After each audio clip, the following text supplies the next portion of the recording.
안녕하세요. 사연에 빠지다의 DJ 민영입니다.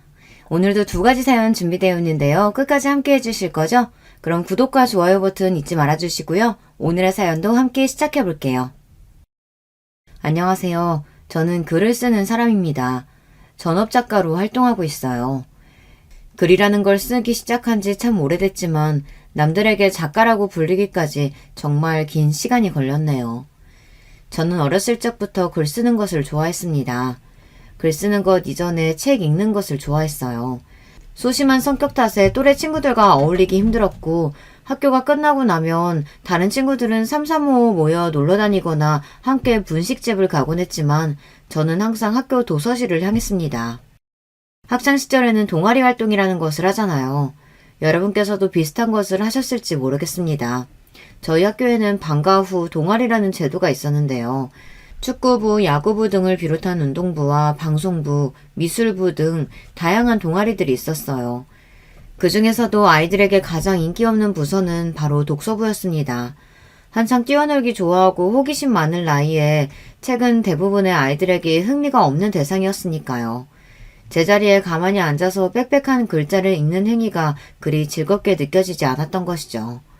그렇지만 저는 달랐습니다. 아무도 하지 않으려고 하는 독서부에 잦은 지원해서 학창시절 내내 독서부 부장까지 맡아 했어요. 저는 그만큼 책을 좋아했고 점심시간이며 쉬는 시간에도 매일같이 책을 읽었습니다. 그 시절 제가 제일 좋아하는 작가는 기드 모파상이라는 프랑스 작가였어요. 우리에게는 흔히 모파상으로 알려져 있죠. 모파상의 단편집 중 목걸이라는 이야기가 있습니다. 유명한 이야기라 아마 직접 읽어보시진 않았어도 줄거리를 들어보신 분들은 꽤 있으실 것 같아요. 목걸이의 주인공은 마틸드 루아젤이라는 젊고 아름다운 여성입니다. 이 여성은 몹시 허영심이 많은 성격이었어요. 늘 사치스럽고 화려하며 남들에게 떵떵거리며 사는 삶을 동경했어요. 이 마틸드는 부유한 남자와 결혼하기를 꿈꿨습니다. 그렇지만 본인 또한 그리 내세울 것이 없는 집안 출신이었기에 평범한 남자와 결혼을 했어요. 본인이 꿈꾸던 사치스러운 생활과는 거리가 먼 삶을 살고 있었죠. 남편은 비록 부유한 사람은 아니었지만 다정하고 성실한 남편이었어요. 마틸드와 원만한 부부관계를 유지하기를 원했고요. 그렇지만 마틸드는 욕심을 버리지 못했습니다. 마틸드에게는 잔 포레스티라는 친구가 있었는데요. 이 친구는 마틸드가 원하는 부유하고 사치스러운 삶을 사는 친구였습니다. 그렇지만 마틸드는 그 친구를 자주 만나지 않았어요. 그 친구를 만나면 본인의 삶이 불행하게 느껴지고 질투심에 사로잡혔거든요. 그러던 어느 날 마틸드는 파티에 갈 일이 생겼고 집에 있던 아무 옷이나 주워입고 갈 수 없었던 마틸드는 남편을 졸라 남편의 비상금을 털어 새로운 드레스를 사게 됩니다. 거기서 만족하지 못했던 마틸드는 남편에게 드레스와 함께 착용할 보석을 사달라고 해요. 하지만 이미 돈을 다 써버린 남편은 마틸드에게 보석까지 사줄 여유가 없었어요. 당신이 평소에 얘기했던 그 부자친구 포레스트에게 찾아가 부탁해보는 것이 어떻겠느냐고 묻습니다. 마틸드는 그 길로 포레스트에게 찾아가 목걸이를 하나 빌려요. 그 목걸이는 정말 아름답고 비싸 보이는 다이아 목걸이였습니다. 마틸드는 그 목걸이를 찾고 파티에 참석했고 너무나 즐거운 시간을 보내게 됩니다. 새벽같이 파티를 즐기던 마틸드는 술에 잔뜩 취해 마차를 타고 집에 돌아와요. 그리고 다음날 아침 비극이 일어났습니다. 분명 목에 잘 걸려있을 것이라고 생각했던 그 다이아몬드 목걸이가 감쪽같이 사라진 겁니다. 마틸드와 남편은 그 목걸이를 찾기 위해 사방팔방으로 노력했지만 결국 실패했고 자존심 때문에 차마 사실대로 포레스트에게 목걸이를 잃어버렸다 말할 수 없었던 마틸드는 똑같은 목걸이를 찾아서 돌려주기로 합니다. 온 도시의 보석상을 뒤지다 그 목걸이와 비슷한 디자인의 목걸이를 찾게 되었지만 가격이 엄청났어요. 본인들이 살고 있는 집의 가격보다 훨씬 비쌌고 결국 둘은 남편의 아버지가 남겨주신 유산을 모두 사용하고 집을 저당받아 빚까지 내서 그 목걸이를 사게 됩니다. 그렇게 목걸이를 친구에게 돌려준 후 둘에게 남은 것은 어마어마한 빚담이었어요. 그 뒤로 둘은 눈물나는 세월을 보내게 됩니다. 남편은 부업까지 구해 밤낮으로 일하며 돈을 모았고 마틸드도 예전처럼 사치스러운 삶을 추구하지 못하고 한 푼이라도 더 아끼기 위해 악착같이 살게 되었어요. 그렇게 둘은 10년에 걸쳐 죽도록 일해 빚을 다 갚게 되었어요. 그 세월 동안 아름다웠던 마틸드는 마음고생 몸고생으로 폭삭 늙어 예전의 미모를 다 잃게 되었어요. 그러던 어느 날 외출을 나갔던 마틸드는 거리에서 우연히 포레스티에를 만나게 됩니다. 그간의 세월간 빚을 갚느라 정신이 없어 친구를 만나지 못했었거든요. 포레스티에는 처음에는 폭삭 늙어버린 마틸드를 알아보지 못했지만 마틸드가 이름을 말하자 너무나 놀라며 그간 무슨 일이 있었던 거냐고 묻습니다. 마틸드는 이미 다 지난 얘기니 이제 와서 말하지만 사실 그때 네가 빌려줬던 목걸이 잃어버렸다. 그래서 온 보석상을 뒤져 같은 디자인의 목걸이를 사서 돌려주느라 빚더미에 앉았고 지난 세월간 그 빚을 갚기 위해 죽을 만큼 일했다는 사실을 털어놓습니다. 모든 얘기를 들은 포레스티에는 너무나 안타깝다는 표정을 지어요. 사실 포레스티에가 마틸드에게 빌려줬던 그 목걸이는 가짜였습니다. 그것도 무려 가격이 100배나 차이 나는 가짜요. 우리 돈으로 따지자면 마틸드는 500만원짜리 목걸이를 5억짜리 목걸이로 바꿔서 돌려줬던 것입니다. 이야기는 그렇게 끝이 납니다. 정말 너무나 허무한 이야기죠. 만약 마틸드가 목걸이를 잃어버렸다고 친구에게 솔직히 말했다면, 아니 이전에 파티에 차고 갈 보석을 친구에게 빌리지만 않았더라도 그 이전에 분수에 맞지 않는 사치스러운 삶을 쫓지 않았더라면 이 이야기는 어렸던 저에게 참 많은 생각을 하게 만들었어요. 다 알고 있는 내용이지만 저는 모파상의 단편집을 책이 다를 때까지 읽고 또 읽고는 했습니다. 제가 이 이야기를 좋아하게 된 데에는 또 다른 이유가 있었습니다. 학창시절 반에 저를 괴롭히는 여자아이가 하나 있었어요. 심한 따돌림을 하거나 제게 폭력을 휘두르는 것은 아니었지만 그 아이는 언제나 저를 눈의 가시처럼 여겼습니다. 어린 시절 저희 집은 시장에서 반찬 가게를 했었는데요. 당연히 그리 넉넉한 형편은 아니었어요. 올백머리에 알이 커다란 안경을 쓰고 언제나 말도 없이 책만 읽고 있던 저는 반 아이들의 놀림거리가 되기 일쑤였습니다. 그 여자아이는 반에서 가장 예쁘고 집도 잘 살고 항상 돈을 펑펑 쓰고 다니며 본인 자랑만 늘어놓는 아이였어요. 언제나 저에게 반찬 냄새가 난다, 촌스럽다, 네 그 가방은 엄마가 시장바닥에서 주워온 거냐며 시비를 걸고 본인 무리들과 함께 저를 비웃고는 했습니다. 그 아이는 항상 쉬는 시간마다 맨 뒷자리에 앉아 어울리는 무리와 화장품 얘기, 연예인 이야기 등을 하며 수다를 떨었어요. 그 아이를 보며 저는 목걸이의 주인공을 떠올렸습니다. 저는 그 글의 주인공처럼 그 아이가 결국 본인의 허영심 때문에 아주 불행한 결말을 맞았으면 좋겠다고 생각했어요. 마틸드처럼 본인의 사치심과 허영심 때문에 언젠가는 업보를 다 돌려받아 힘든 시간을 보내기를 바랐습니다. 저는 책에서 읽은 이야기를 통해 대리만족을 하고 있었던 겁니다. 졸업 후 건너 절에 듣기로는 그 아이는 포레스티에처럼 부유한 집에 시집갔다고 했습니다. 저는 그 소식을 듣고 부유한 남편과 결혼하고 나서도 본인이 가진 것에 만족하지 못하고 욕심을 내다 파멸로 향하는 그 친구를 상상했어요. 제 상상 속에서 그 친구는 몹시 힘든 삶을 살았습니다. 나름대로의 소심한 복수였어요. 현실 속의 그 친구는 책 속의 주인공처럼 불행했는지 아닌지 알 수는 없었지만 제게 중요한 것은 바로 대리만족이었습니다. 저는 책을 읽으면서 다양한 것들에 대리만족을 했어요. 현실에서는 결코 일어날 수 없는 일들. 책은 저에게 마치 언제나 도피처이자 안식처가 되어주었습니다. 시간이 지나자 저는 책을 읽는 것을 넘어 글을 직접 써보기로 했습니다. 처음에는 간단한 이야기들이었어요. 글도 무턱대고 쓸 수 있는 것이 아니라 많은 배경 지식이 필요한 일이에요. 예를 들어 학교를 다니는 고등학생이 이야기의 주인공이라면 학생들은 학교를 언제 가고 언제 돌아오고 학교에서 무엇을 배우고 그 나이대의 아이들은 보통 어떤 생각을 하며 지내는지 등등의 이런 배경 지식을 알고 있어야 글을 매끄럽게 또 현실감이 느껴지게 쓸 수 있어요. 그래야 사람들이 글에 몰입할 수 있고요. 그래서 저는 제가 알고 있는 것들과 평소에 상상하던 것들을 합친 이야기들을 써내려갔습니다.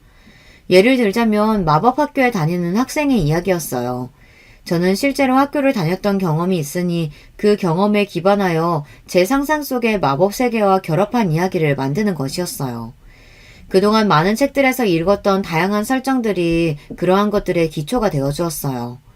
처음에는 가벼운 단편들로 마무리되었던 것들이 시간이 지날수록 점점 길어지고 세계관도 방대해져 갔습니다. 대학은 당연히 문예창작과에 진학했어요. 다행히도 저는 공부를 꽤 잘하는 편이었기에 원하던 대학에 원하던 과에 입학할 수 있었어요. 그곳에는 저와 비슷한 사람들이 많았어요. 그저 성적에 맞춰 대학을 온 친구들도 있었지만 저처럼 글과 책을 정말 사랑하는 사람들과 어울려 책에 대한 이야기를 할 수 있다는 것은 정말 즐거운 일이었습니다. 남편과도 그곳에서 만났어요. 남편과 저는 대학 동기였고 남편은 저처럼 소심한 성격의 책벌레였습니다. 남편은 베르나르 베르베르라는 작가를 좋아했어요.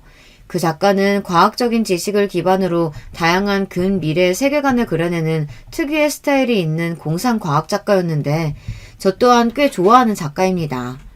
한국인들에게 꽤 유명한 작가라 이미 여러분들께서도 한 번쯤은 들어보셨지 않을까 싶어요. 여러분께서는 개미를 한 번이라도 오랫동안 관찰해 보신 적이 있으신가요?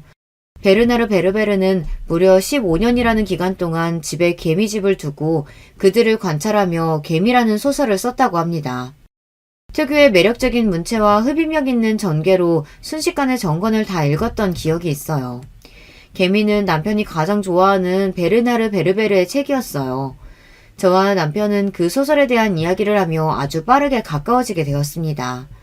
생각의 결이 비슷한 사람과 나누는 대화는 정말 즐겁고 행복하잖아요. 남편과의 대화는 저에게 심적인 안정감을 주었습니다. 학창시절 내내 책이 제게 그랬던 것처럼요. 저는 시간이 지날수록 자연스럽게 남편에게 빠져들었고 저희는 그렇게 연인 사이가 되었습니다. 전업작가가 되어 저만의 글을 쓰고 싶었던 저와 달리 남편은 다른 진로를 선택했어요. 현실적으로 작가가 되어 돈 벌기란 쉬운 일이 아니니까요. 남편은 평범한 회사에 취직해 일을 하기 시작했고 제 꿈을 응원해 주었습니다. 저는 그렇게 글을 계속해서 써내려갔어요. 제가 어렸을 적 그랬듯 누군가에게 안식처가 될 수 있는 글을 쓰고 싶었습니다. 당연히 일은 그렇게 쉽게 풀리지 않았어요. 각종 공모전이며 신춘문예며 원고를 내는 족족 전부 떨어지고 하루 종일 글만 쓰는데 글을 통한 수입이 없으니 먹고 살기가 힘들었습니다.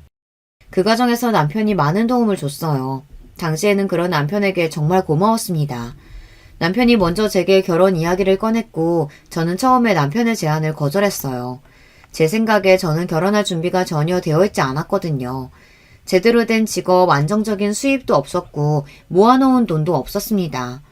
그렇다고 집안에서 저를 지원해줄 수 있는 것도 아니었어요. 남편은 그런 제게 돈은 결혼해서 같이 모으면 된다. 내가 당신 작가가 될 수 있도록 돕겠다. 당신은 반드시 잘 될 거다. 당신 글 정말 재미있다. 내가 1호 팬이지 않느냐. 난 당신 믿는다며 달콤한 말들을 쏟아냈어요. 저는 그렇게 남편과 결혼을 결심하게 되었습니다. 시부모님께 인사를 드리러 가니 예상한 대로 시어머니께서는 저를 탐탁지 않아 하셨어요. 첫 만남부터 대놓고 제게 제대로 된 직장 수입도 없으면서 결혼했다가 평생 우리 아들 고생만 시키는 거 아니냐고 물으시더라고요. 솔직히 대답할 말이 없었어요. 집안이 잘 살기를 하나, 얼굴이 예쁘길 하나, 성격이 싹싹하길 하나. 제가 보기에도 스스로가 별로였는데 시부모님이 보시기에는 마음에 드는 구석이 하나도 없을 만했습니다. 그래서 식사 자리 내내 제게 모욕적인 말들을 쏟아내시는 시어머니께 한마디 대꾸도 하지 못했습니다. 남편은 어머니가 괜히 저러시는 거라며 결혼한 후에는 아마 안 그러실 거다 애써 저를 위로했지만 마음이 참 복잡했습니다. 자식 이기는 부모 없다고 남편이 제가 아니면 절대 결혼하지 않겠다 고집을 부려 결국 저와 남편은 정식으로 부부가 되었습니다. 둘 다 모아놓은 돈이 없으니 남편이 대출을 받아 작은 빌라에 신혼집을 차렸어요. 그 뒤로 남편은 바깥에서 일을 하고 저는 집에서 글을 쓰고 살림하며 어떻게든 작가 데뷔를 하기 위해 노력했습니다. 책 하나만 출판하면 모든 일이 술술 풀릴 것 같았어요. 그렇지만 현실은 녹록지 않았어요. 번번이 공모전과 출판사에서 거절의 답변만 듣다 보니 점점 마음이 꺾여갔습니다. 결국 결혼 후 1년간 아무런 성과를 내지 못했고 남편은 괜찮다고 말해줬지만 너무나 미안한 마음이었어요. 남편이 벌어오는 돈으로 먹고 사는 게 미안해서 살림도 더 열심히 하고 한 푼 한 푼 악착같이 아껴서 쓰려고 노력했어요. 시어머니께서는 예상했던 대로 결혼 후 1년 내내 하루가 멀다 하고 전화를 하시고 제게 요즘도 글 나부랭이 쓰고 있냐. 우리 아들 고생 좀 그만 시키고 나가서 식당 일이라도 해서 돈 좀 벌어라. 재능이 없으면 분수라도 잘 파악해야지. 그걸 그렇게 미련하게 붙잡고 있냐고. 사람을 바닥까지 무시하고 모욕적인 말들을 쏟아내셨습니다. 그래도 남편을 생각해서 전부 꾹 참았어요.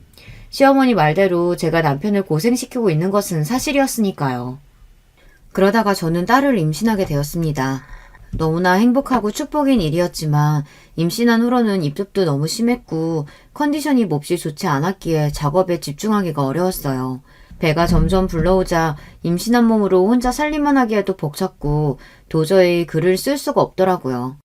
그쯤부터는 저도 마음속으로 작가라는 길을 포기하기 시작한 것 같습니다. 당시에 저는 자신감이 바닥을 찍은 상태였어요.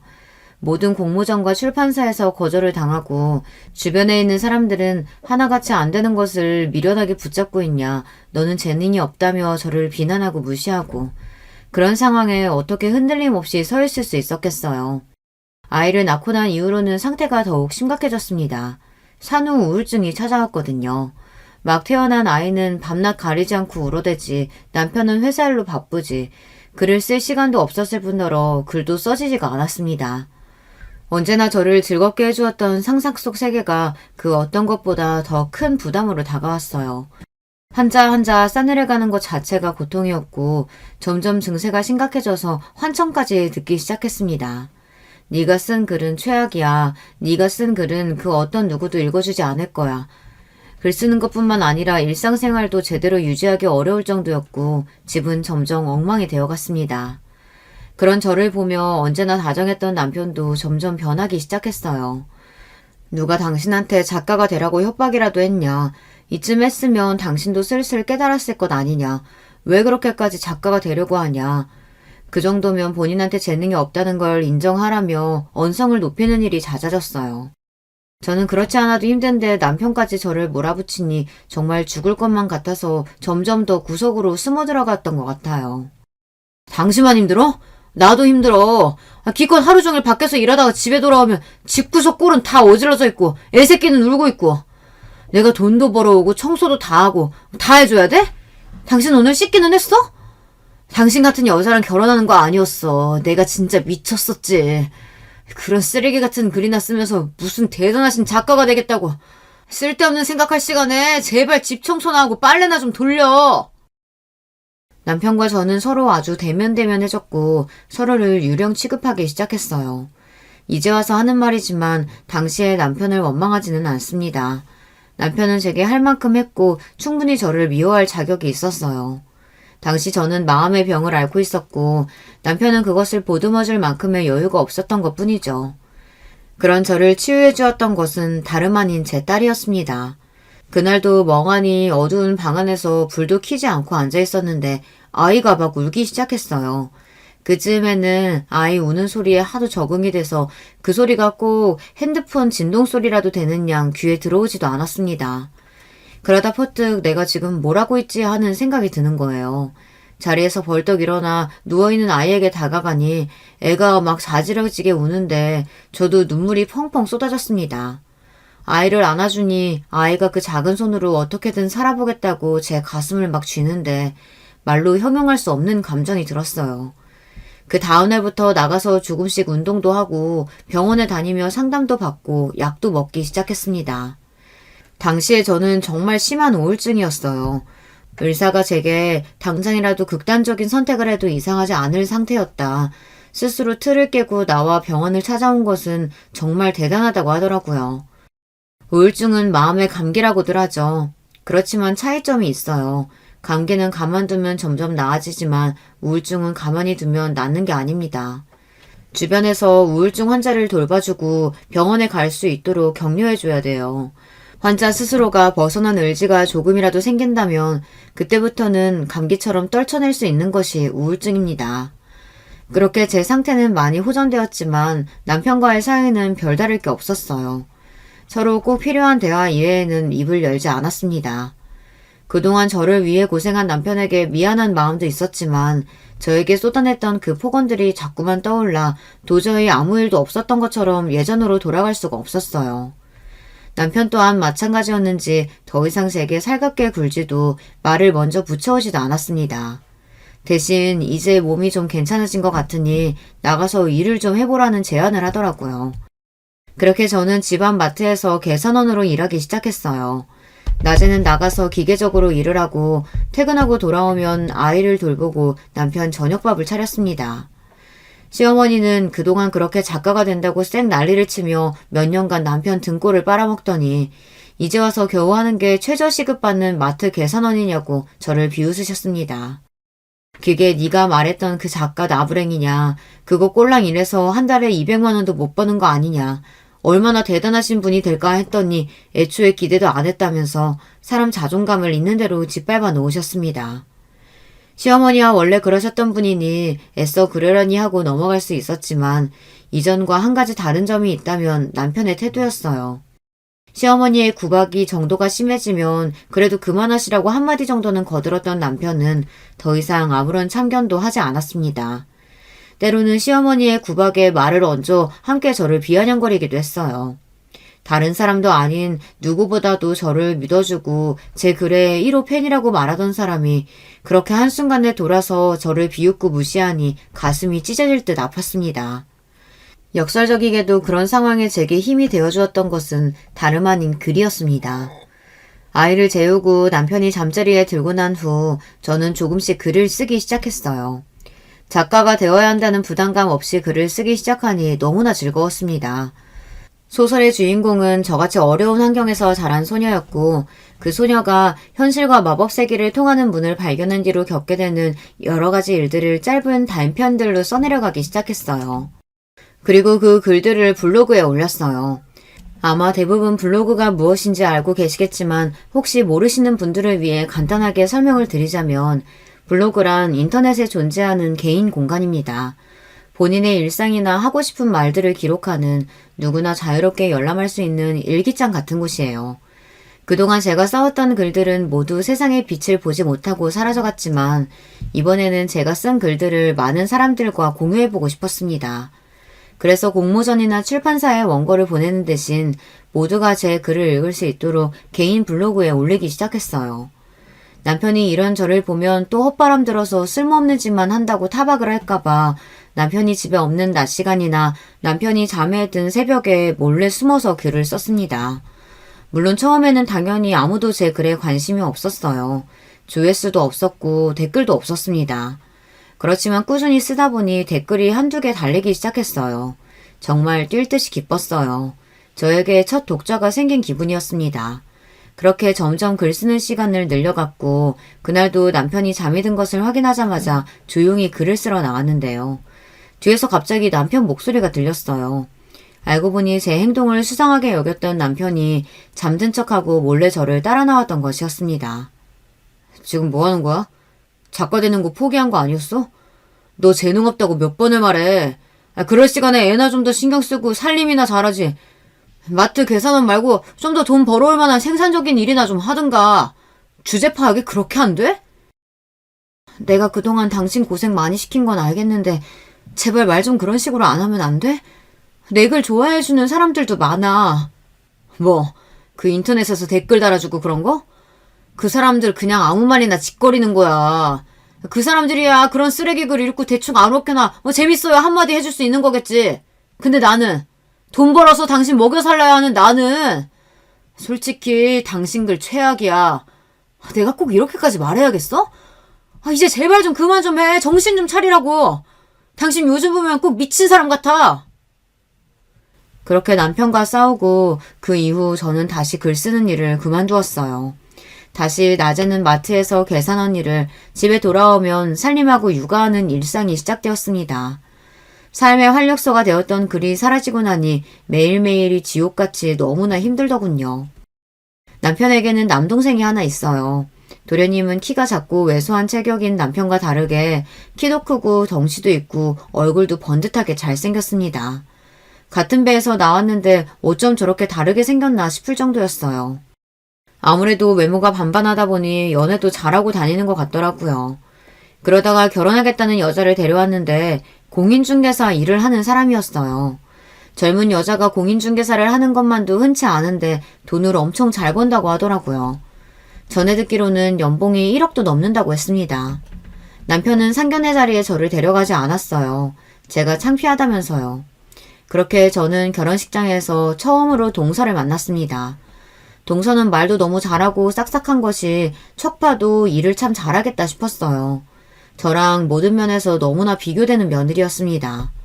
얼굴도 예쁘고 돈도 잘 벌고 시부모님한테도 싹싹하게 잘하고 남편도 저와 비슷한 생각을 했는지 저를 옆에 두고 연신 도련님께 결혼 잘했다, 부럽다 말하는데 쥐구멍이 있다면 숨고 싶은 심정이었어요. 그 이후로 시어머니께서는 대놓고 저와 동서를 차별하기 시작했습니다. 시어머니 그런 행동이 이해가 가지 않은 것은 아니에요. 어디 하나 마음에 드는 구석 없는 저보다 당연히 동서가 더 예뻐 보이기는 하셨겠죠. 돈 잘 버는 동서는 통이 커서 명절이나 가족 행사 때마다 비싼 선물을 하나씩 사들고 왔고 그럴 때마다 남편과 시어머니는 저와 동서를 비교하며 비아냥거리거나 화를 냈습니다. 집에 돌아가는 길 내내 차에서 남편에게 자기가 결혼을 얼마나 잘못했는지 저라는 인간이 얼마나 최악인지에 대한 이야기를 계속 듣고 있으려니 정신이 나갈 것 같았어요. 그렇지만 가장 비참했던 것은 그런 이야기들을 들으면서도 제대로 한마디조차 반박할 수 없는 저 스스로의 처지였습니다. 동서가 너무나 부러웠어요. 젊은 나이에 번듯한 직업도 있고 예쁘고 어딜 가나 사랑받고 고민 같은 건 전혀 없어 보였고 열등감이 날로 심해져 갔습니다. 한때는 동서를 미워하기도 했었어요. 그렇지만 동서는 제게도 항상 싹싹하고 시어머니께서 저를 구박하실 때마다 제 편을 들어주는 사람이었어요. 그럴 때마다 저는 더 작아졌어요. 제가 아주 못난 사람이 되는 것 같았습니다. 그러다가 제게 기적이 찾아왔어요. 정말 기적이라고밖에는 표현할 수 없는 일이었습니다. 남편과 그렇게 크게 싸운 뒤로 한동안 잊고 살았던 블로그에 알림이 떴어요. 글을 안 올린 지 한참인데 누가 댓글을 달았나 싶어 들어가 보니 정식 연재를 제의하고 싶다며 사이트 주소와 연락처를 남겨놓고 갔더라고요. 처음에는 신종 사기인가 스팸인가 싶었지만 지푸라기라도 잡는 심정으로 연락을 해봤습니다. 연락을 받은 여자는 본인이 한 소설 사이트 담당자인데 우연히 발견한 제 글이 너무 흥미롭고 재밌어서 정식으로 연재를 제의하고 싶다고 했어요. 요즘에는 종이책보다 전자책으로 소설을 많이 내거든요. 사람들이 종이책보다는 전자기기로 간단하게 읽을 수 있는 책을 더 선호하게 되었으니까요. 저한테 이런 꿈 같은 기회가 오다니 정말 믿기지가 않았습니다. 당연히 제안을 수락했고 저는 그렇게 사이트에서 정식으로 연재를 하기 시작했어요. 남편에게는 그 사실을 이야기하지 않았습니다. 얘기를 꺼내봤자 세상에 누가 네 글 같은 쓰레기 소설을 돈 주고 사냐, 괜히 헛바람만 들어서 사기당하는 거 아니냐며 구박만 늘어놓을 것 같았어요. 그래서 예전과 똑같이 낮에는 마트에 출근해서 일하고 밤에는 남편 몰래 밤잠을 줄여가며 글을 쓰기 시작했습니다. 매일매일 제 소설에 달리는 댓글들이 저를 너무나 행복하게 만들었어요. 그리고 얼마 지나지 않아 두 번째 기적이 저를 찾아왔습니다. 연재를 시작한 지 반년도 되지 않아 그때 그 담당자에게서 다시 연락이 왔어요. 외국의 한 OTT 사이트에서 제 소설을 기반으로 드라마 시리즈를 제작하고 싶다는 연락이 왔다는 거예요. OTT 사이트란 쉽게 말하자면 넷플릭스 같은 곳이에요. 오징어 게임이나 더글로리 같은 유명한 드라마들 있죠. 그런 드라마들도 전부 넷플릭스 같은 OTT 사이트에서 제작한 드라마예요.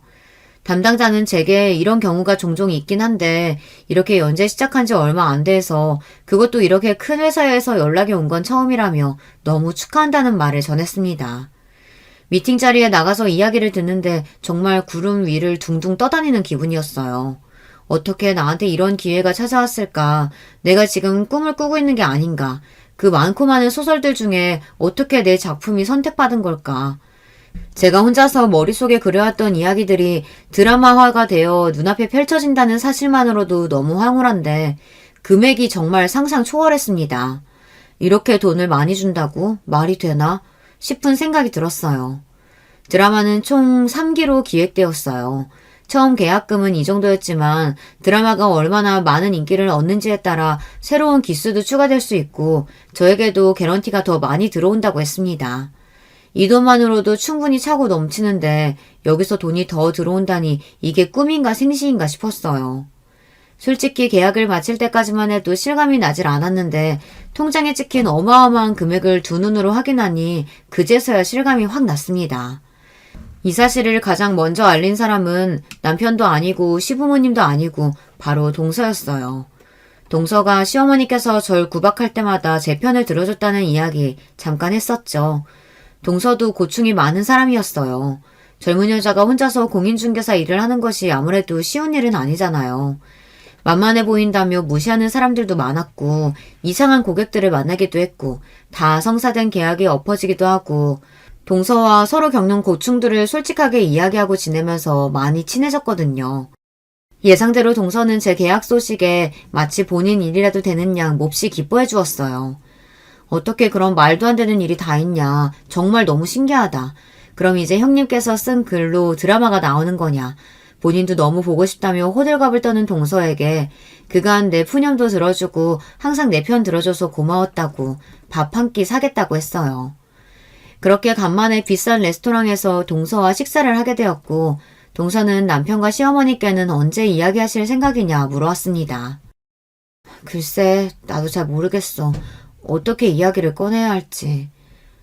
이런 말 하기 좀 그렇지만 얘기 안 하시는 게 나을 수도 있어요. 왜 그렇게 생각하냐 묻자 동서는 요즘 시어머니 때문에 스트레스가 심하다고 말했습니다. 결혼 후 비싼 선물을 자주 사두고 찾아갔더니 이제는 아예 본인에게 돈을 맡겨놓은 것처럼 구신다면서요. 아마 형님께서도 돈이 있다는 티를 내면 이거 해달라 저거 해달라 귀찮게 구실 거다. 매번 거절하기도 어렵고 곤란하다며 한숨을 푹 쉬는데 속으로 좀 놀랐어요. 저는 시어머니께서 마냥 동서를 예뻐하시기만 한다고 생각했는데 그런 속사정이 있는 줄은 정말 몰랐거든요. 그날 집에 돌아가 동서에게 큰 돈은 아니지만 살림의 보태라며 돈을 조금 송금해줬고 동서는 이렇게 큰 돈을 어떻게 받냐며 다시 돌려주겠다 했지만 저는 됐다. 그동안 혼자서 시어머니 상대해준 값이라고 생각해라 말했습니다. 일단은 동서의 조언대로 한동안 이 사실을 숨겨야겠다고 생각했습니다. 맡은 계산원 일은 그만뒀어요. 그 시간에 집에서 글을 더 쓰기 시작했습니다. 제 글을 찾아주는 사람이 많아질수록 자신감과 자존감이 날로 높아졌어요. 남편이 제게 뭐라고 구박을 하든 말든 신경도 쓰이지 않게 되었죠. 일상이 즐거워지니 항상 웃는 낯이었고 겉모습도 가꾸게 되었습니다. 남편은 그런 제 긍정적인 변화가 영 눈에 거슬리는지 괜히 시비를 걸어오고는 했어요. 저는 그런 남편에게 아무런 대꾸도 하지 않았습니다. 그쯤부터 우리는 부부가 아니라 그냥 한 집에 사는 사람이었어요. 남편은 외박하는 날이 잦아졌고 저는 그런 남편이 신경 쓰이기는커녕 그럴수록 더 편하게 작업을 할 수 있어 좋았습니다. 그러던 어느 날이었어요. 그날도 남편은 밖에서 뭘 하는지 새벽까지 집에 들어오지 않았어요. 저는 편한 마음으로 글을 쓰고 있었죠. 그런데 갑자기 머리가 깨질 듯이 아프더니 눈앞이 어질어질해졌고 그렇게 순식간에 의식을 잃었어요. 눈을 떠보니 병원이었고 이게 도대체 어떻게 된 일인가 싶었는데 6살 빼기 딸이 119에 신고를 했다는 겁니다. 자다 말고 큰 소리에 놀라 일어나서 나와보니 제가 바닥에 쓰러져 있어서 그 고사리 같은 손으로 아빠한테 전화를 걸었는데 10통을 넘게 걸어도 받질 않았고 유치원에서 배웠던 것이 떠올라 119에 전화를 했다고 했어요. 병원에서는 과로로 인한 뇌혈관에 무리가 왔던 거다. 다행히도 병원에 일찍 도착해서 별 문제는 없지만 며칠 입원해서 경과를 지켜볼 필요가 있다고 말했습니다. 만약 딸이 119를 부르지 않았더라면 저는 그대로 세상을 떠날 수도 있었던 거예요. 남편은 다음날 밤이 되어서야 회사를 끝마치고 병원을 찾았고 저를 보자마자 처음으로 뱉은 말이 멀쩡해 보이는데 뭘 입원까지 하냐 였습니다. 시어머니도 마찬가지였어요. 하여간 돈도 못 버는 게 별 난리 브루스를 다 떤다면서 입원하면 애는 누가 돌보고 우리 아들 밥은 누가 해먹이냐고 화를 내시더라고요. 정말 너무 서럽고 원망스러웠지만 그래도 거기까진 어느 정도 참아보려고 했습니다. 태어난 다음 날이 바로 동서 생일이었어요. 다른 행사였으면 몸이 좋지 않아서 못 가겠다고 빠졌을 텐데 그래도 동서 생일 자리에는 참석하고 싶더라고요. 모임을 어디서 하나 보니 그 짠순이인 시어머니께서 소고기를 사주신다고 갈비집에서 모인다고 했어요. 어쩐지 다른 행사였으면 일찍부터 제게 와서 요리해라 청소해라 일을 시키셨을 분이 먼저 연락 한 통 안 한다 싶었더니 제 입으로 들어가는 소고기는 한 점도 아까우셨던 모양이었습니다. 곰곰이 제 생일 땐 어땠나 떠올려 보니 시어머니께서 뭘 사주시기는커녕 축하한다는 말 한마디조차 해주시지 않았어요. 모임 자리에 도착하자 시어머니께서는 몸도 안 좋은 애가 뭐하러 왔냐. 그래도 소고기는 얻어 먹어야겠냐. 눈치가 있으면 적당히 주워 먹고 가라며 대놓고 구박을 하셨고 기분이 참 이상하더라고요. 게다가 그날따라 시어머니 구박이 도를 지나칠 정도였어요. 말끝마다 돈도 못 버는 년이 주제도 모르고 분수 파악도 못하고 그런 쓰레기 같은 글 나부랭이나 쓰면서 우리 아들 등골이나 빨아먹는다. 그에 반해 작은 아가는 얼마나 예쁘냐. 이번에 차도 바꿔줬다 자랑하는데 딱 봐도 동서는 사줄 맘도 없는데 뜯어낸 게 분명해 보였습니다. 소고기를 사주시는 것도 큰 거 받아먹었으니 이 정도는 해준다 선심 쓰는 것처럼 보였고요. 그나저나 애가 아빠는 하나도 안 닮고 클수록 너를 너무 닮았어. 말도 안 듣고 무슨 애가 저렇게 애교도 없고 예쁜 구석이라고는 하나도 없는지. 나중에 커서 너처럼 사람 구실 제대로 못하고 남자 등골이나 빨아먹는 거 아니냐? 어머니 그게 무슨 말씀이세요? 그만하세요. 애 이제 말 다 알아들을 나이예요. 아직 초등학교도 안 들어간 애한테 그게 하신 말씀이세요? 내가 뭐 틀린 말 했냐? 너 닮아서 돈도 제대로 못 버는 쓸모없는 인간 될까봐 그렇지. 그러는 어머니는 얼마나 모범적이라고 그러세요? 돈 잘 버는 게 다가 아니에요. 어머니랑 애아빠 닮아가지고 물질적인 걸로 사람 차별하고 잘못된 가치관 가진 아이를 자랄까봐 전 그게 더 걱정이네요. 너 지금 뭐라 그랬냐? 지금 말 다 했어? 그럼 달에 꼴랑 200만 원도 못 받는 연봉 2천만 원 계산원이랑 연봉 1억 받는 전문직이랑 뭐 똑같게라도 하다는 말이야? 돈을 못 벌면 자존심이라도 굽힐 줄 알아야지. 돈도 못 버는 게 어디서 큰 소리야? 1억이 뭐가 그렇게 큰 돈이라고요. 전 연봉 10억은 벌어요. 아니, 앞으로 그것보다 훨씬 더 벌걸요? 얘가 맨날 글만 쓰다가 정신이 나갔나? 지금 뭔 소리 하는 거야? 동서한테 물어보세요. 제가 정신이 나간 건지 그쪽이 정신이 나간 건지. 그리고 저 이혼하겠습니다. 그렇게 잘나신 아들 반품해 드릴게요. 그러니 평생 동안 끼고 잘 살아보세요, 아줌마. 전 그렇게 어안이 벙벙해 보이는 남편과 시어머니를 뒤로한 채 딸을 데리고 자리에서 일어났습니다. 집에 돌아와서 짐을 챙기고 있으니 얼마 지나지 않아 남편이 돌아왔어요. 남편은 도대체 그게 다 무슨 소리냐, 동서한테 다 들었다. 당신이 인터넷에 올리던 그 글조가리가 그렇게 돈이 많이 된다고? 드라마 만든다는 게 사실이냐? 당신 허언증 걸린 거 아니냐? 당신이 쓰는 그 쓰레기 같은 글들을 누가 그렇게 좋아하냐. 말도 안 된다. 예상과 전혀 다르지 않은 반응들을 줄줄 쏟아냈고 저는 그런 남편 얼굴 앞에 핸드폰을 켜서 계좌 잔액을 들이밀어줬어요. 수많은 숫자들의 남편 얼굴이 울그락불그락 했더라고요. 그런 반응 보일까봐 지금까지 알고 말 안 한 거야. 이 돈이 다가 아니야. 나 앞으로 받을 돈 산더미처럼 쌓여있어. 이제 당신 같은 사람하고 더 살 생각 없어. 지금까지 당신 같은 쓰레기 같은 인간이랑 이 좁아터진 집에서 뭐하러 꾸역꾸역 살았는지 모르겠다. 그래도 나 쓰러지면 적어도 병원은 데리고 가주겠지 싶었는데 그것조차 못할 거면 같이 사는 이유가 하나도 없잖아. 우리 딸한테도 당신 같은 아빠 없는 게 나아. 당신 그동안 딸 유치원 행사며 놀이동산이며 한 번이라도 애 데리고 나가본 적 있어? 쓰레기 같은 건 내 글이 아니라 당신이라는 인간 그 자체야. 그래도 한때는 서로 믿고 살았던 정이 있으니 그 긴 세월 동안 나한테 폭언하고 시어머니의 구박을 방조하고 딸 육아 나 몰라라 했던 것들 너그러이 위자료 청구 안 하겠다. 이 집도 차도 더러워서 그대로 당신한테 다 두고 가겠다. 대신 양육권 내놔라. 어차피 당신 애 제대로 키우지도 못할 테니 이혼 서류 보내면 얌전히 도장 찍어서 보내라 말하자 남편은 노발대발하며 말도 안 되는 소리 하지 말라고 소리를 질렀습니다. 당신이 그동안 나한테 한 짓들 생각하면 그렇게 큰 소리 칠 처지가 아닐 텐데. 내가 지금 장난치는 것 같아? 당신 소송 들어가면 나한테 이길 수 있겠어? 평생 쥐꼬리만한 월급으로 위자료 양육비 내면서 재산분할까지 할 생각이면 알아서 하고 아니면 그냥 좋게 이혼 도장 찍어. 이게 한때나마 나 믿어줬던 당신한테 주는 마지막 정이니까. 그렇게 저는 집을 나와 딸이랑 둘이서 살 아파트를 구했습니다. 동서는 제게 정말 잘했다면서 자기도 그동안 시어머니 하시는 거 보고 한마디 하고 싶었다. 시어머니가 진짜 제가 돈을 그렇게 많이 벌었냐며 어안이 벙벙해 하시더라. 어머니께서 그동안 자기한테 왜 말 안 했냐, 어떻게 그런 걸 감쪽같이 속았냐면서 뭐라고 하시는데 이 기회에 저도 시어머니랑 거리를 좀 두려고요 하더라고요. 시어머니께서는 남편에게 이야기를 다 전해 듣고는 정신을 못 차리셨는지 전화를 해서 저에게 말했어요. 내가 너 다 잘 될 줄 알았다.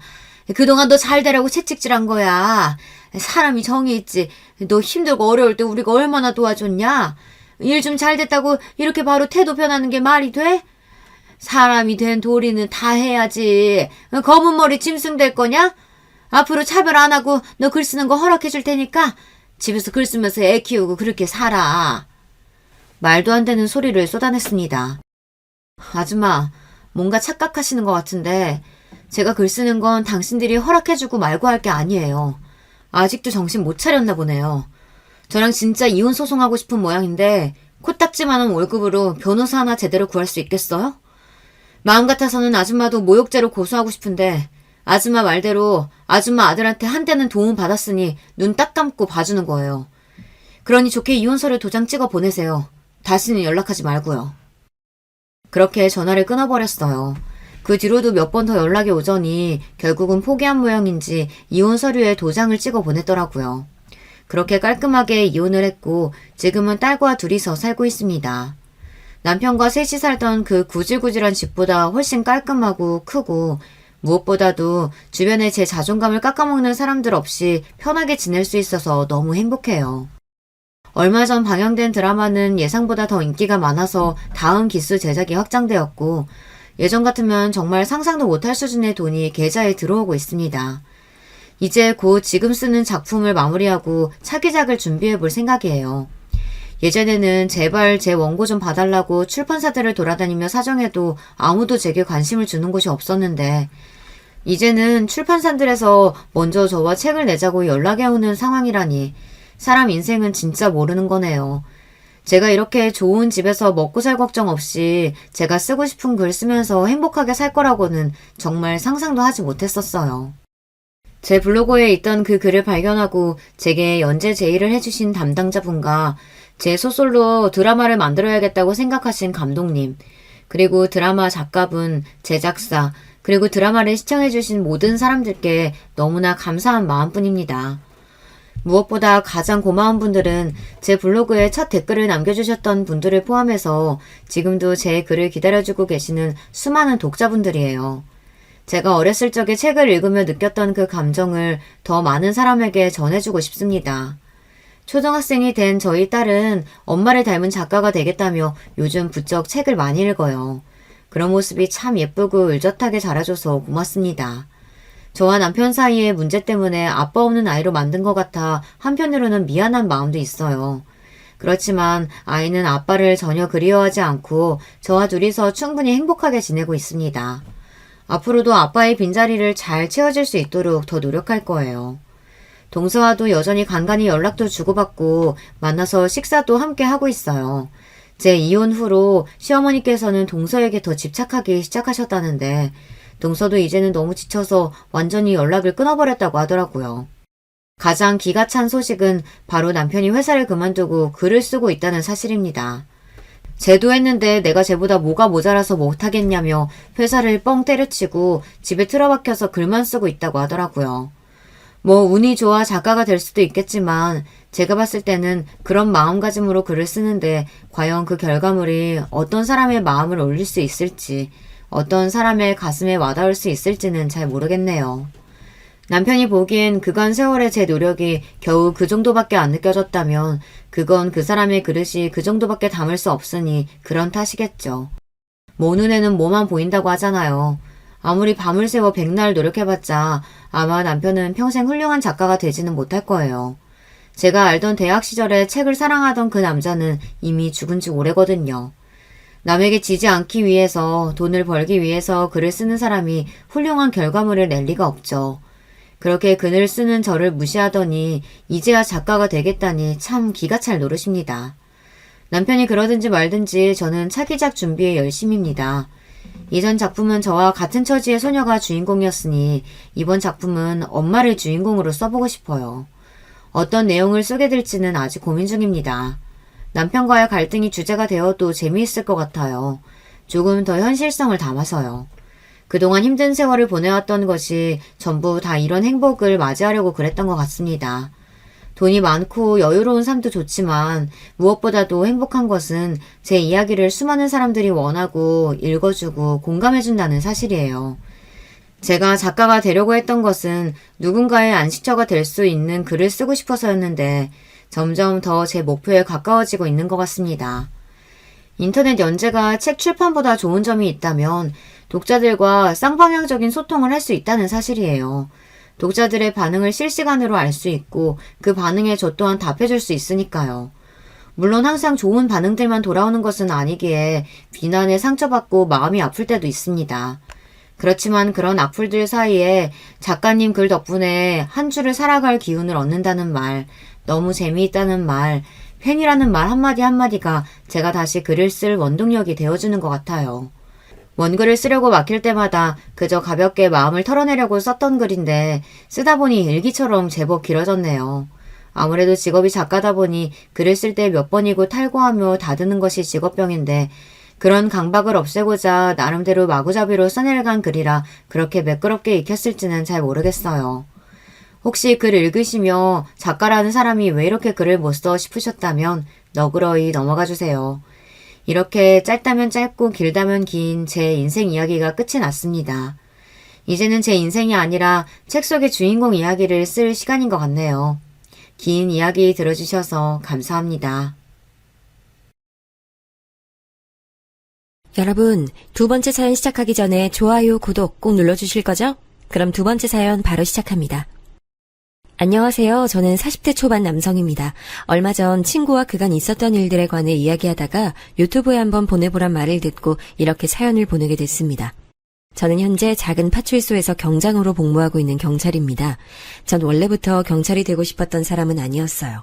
처음엔 모두가 그렇듯 저도 번듯한 회사에 취직해 회사원으로 발을 내디뎠죠. 그런데 생각했던 것과 다르게 회사 생활이 저랑 잘 맞지 않았습니다. 그 때문에 회사에 다니는 내내 적응을 잘 못했어요. 매일 억지로 회사에 다니던 저는 뒤늦게 다른 직업으로 시선을 돌렸는데요.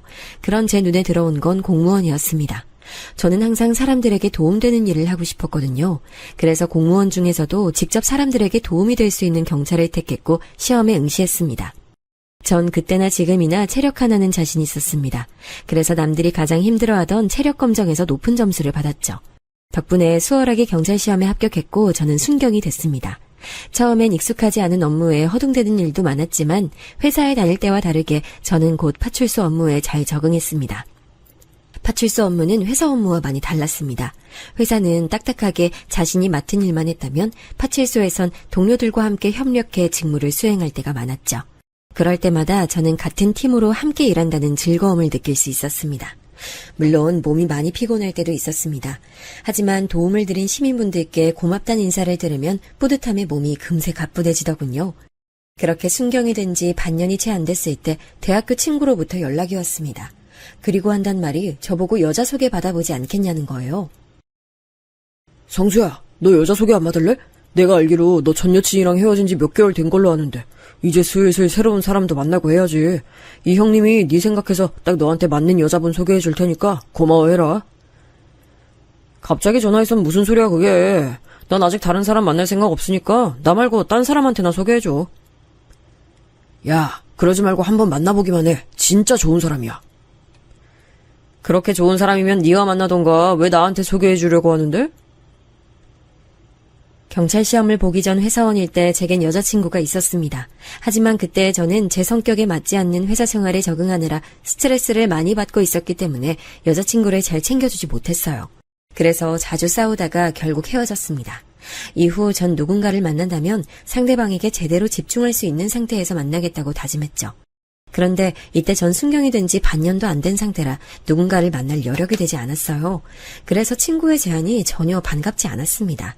그리고 결정적으로 제게 여자를 소개해주겠다던 친구는 저와 많이 친한 사이도 아니었는데 오랜만에 연락 와서 갑자기 여자를 소개해주겠다는 게 이상했습니다. 그래서 저는 탐탁지 않은 기분에 계속 소개를 거절했죠. 오랜만에 연락해서 한다는 말이 갑자기 여자 소개냐? 난 진짜 관심 없으니까 전화 끊자. 아이, 딱 한 번만 만나봐. 내가 너랑 소개해주겠다고 이미 말 다 해놓은 상태란 말이야. 진짜 내가 이렇게 부탁한다. 내가 식사 비용도 다 내줄게. 그냥 한 번 만나만 주라, 성수야. 제가 몇 번이나 거절했지만 친구는 정말 끈질기게 매달리더군요. 어쩔 수 없이 비번인 날짜를 알려주고 약속을 잡았습니다. 다음부터는 절대로 이런 부탁 받아주지 않을 거라고 친구에게 단단히 일러준 뒤에 말이죠. 약속 당일 저는 시간에 맞춰 약속 장소에 나갔습니다. 크게 기대가 없었던 터라 예의를 지키는 선에서만 차려입고 상대방을 기다리고 있었죠. 그런데 약속 장소에 나온 여성분을 보고 깜짝 놀랐습니다. 어떻게 이렇게나 완벽히 제 이상형에 딱 맞는 사람이 있을까 싶더라고요. 안녕하세요. 혹시 민성수 씨세요? 저 소개받고 나온 이미연이라고 해요. 아, 안녕하세요. 저 욱제 친구 민성수라고 합니다. 잘 부탁드립니다. 저도 잘 부탁드려요. 와, 성수 씨, 사진으로 본 것보다 훨씬 미남이세요. 칭찬 감사합니다. 미연 씨도 실물이 훨씬 예쁘세요. 저는 그날 처음 만난 여성분과 정말 좋은 시간을 보냈습니다. 이렇게 처음 만난 여성분이 바로 제 전처였습니다. 당시 전처는 요가 강사로 일하고 있었어요. 저도 취미로 운동을 하고 있던 터라 자연스럽게 운동 이야기를 나누며 친밀해졌습니다. 저는 이야기를 하면 할수록 저와 전처가 공통점도 많고 잘 맞는다고 느꼈습니다. 그래서 첫 만남 후 제가 먼저 다음 만남을 신청했죠. 그렇게 몇 번의 데이트 중 전처가 먼저 제게 결혼을 전제로 만나보지 않겠냐고 제안하더군요. 저는 거절할 이유가 없어 바로 그 제안을 받아들였습니다. 그런데 지금 와 생각해보면 그 당시 전처는 이상한 부분이 참 많았습니다. 제가 너무 좋다던 그녀는 제게 먼저 연락하는 일이 거의 없었습니다. 제가 먼저 연락을 해야만 연락이 됐고 답장도 항상 늦었죠.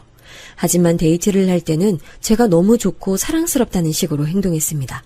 그래서 저는 평소 연락이 잘 안 되는 이유가 요가 강사일 때문이라고만 생각했습니다.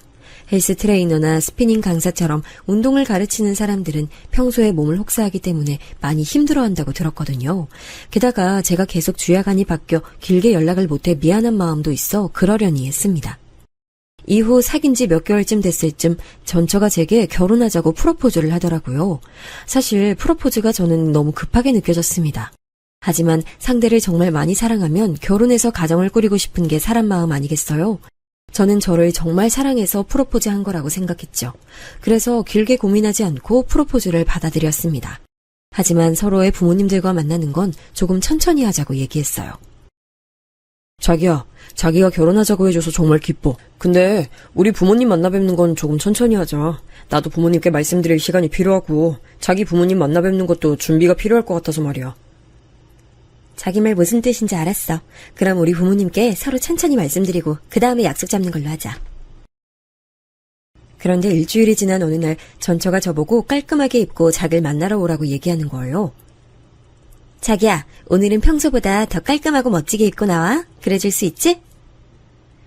저는 전처가 오랜만에 데이트니까 신경 써서 입고 오라는 줄 알고 최대한 깔끔하고 멋지게 옷을 차려입고 약속 장소로 나갔습니다. 그런데 그곳엔 전처뿐만 아니라 부모님도 계신 겁니다. 전 이런 자리에서 전처 부모님을 만나게 될 줄은 몰라서 많이 당황했죠.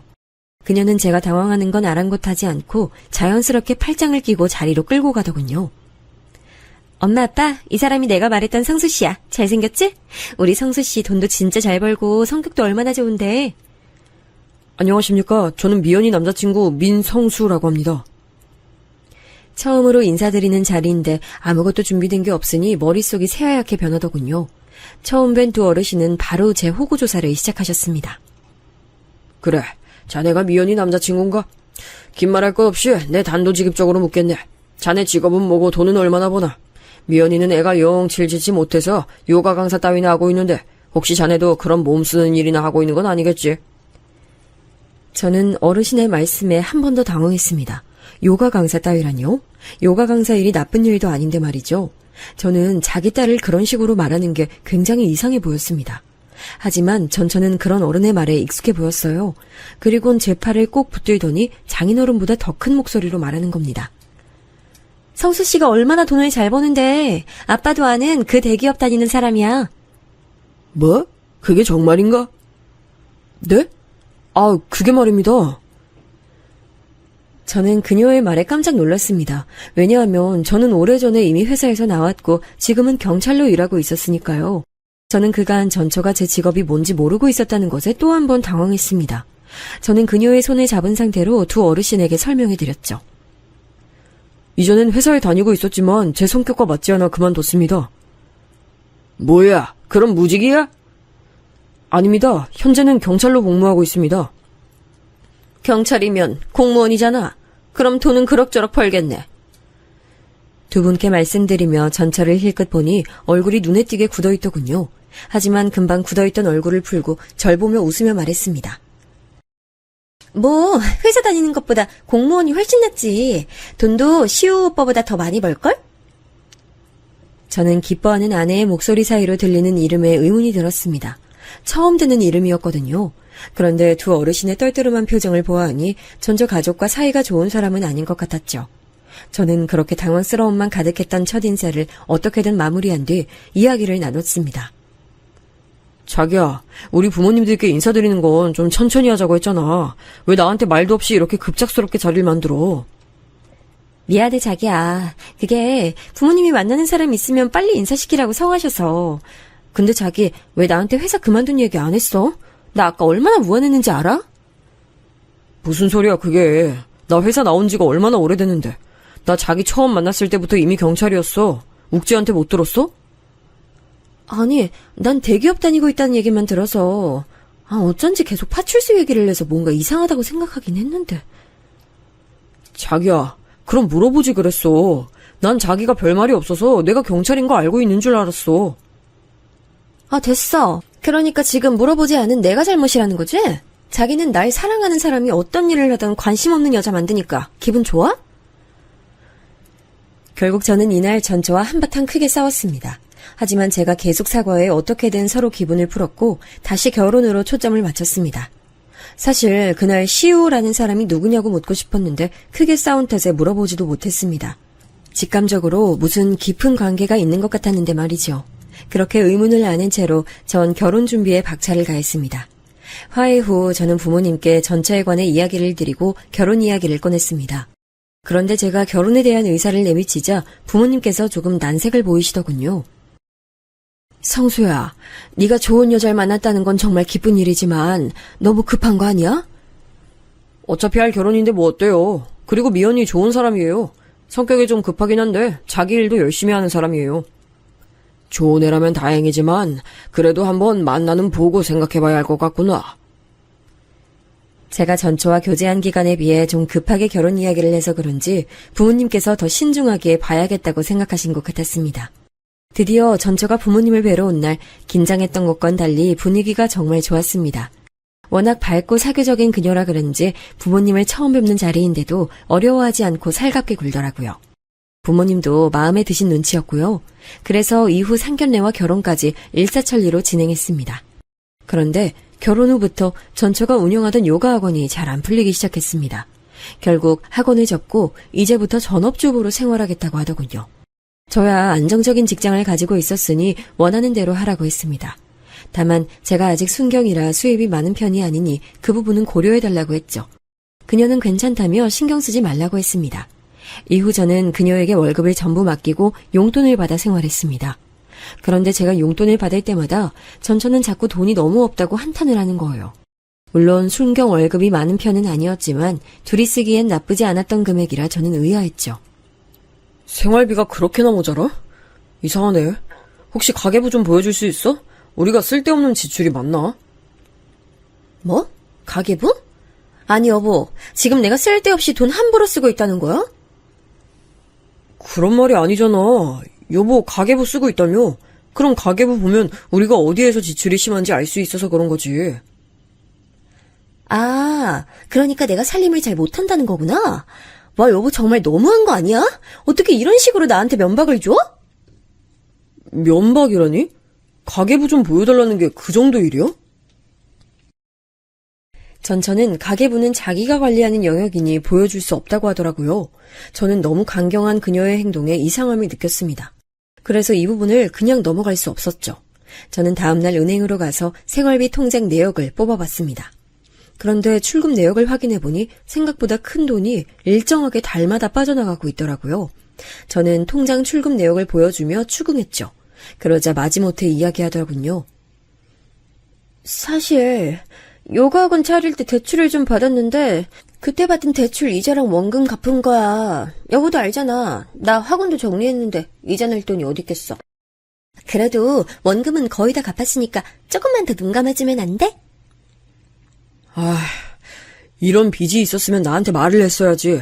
아니면 장인어르신이나 장모님께라도 말씀드리고 도움받던가. 우리 부모님은 이 일 모르셔. 우리 아빠가 요가 강사 얼마나 무시하는지 알잖아. 근데 어떻게 아빠한테 말해? 여본, 내가 그동안 혼자 얼마나 힘들었는지 하나도 모르지.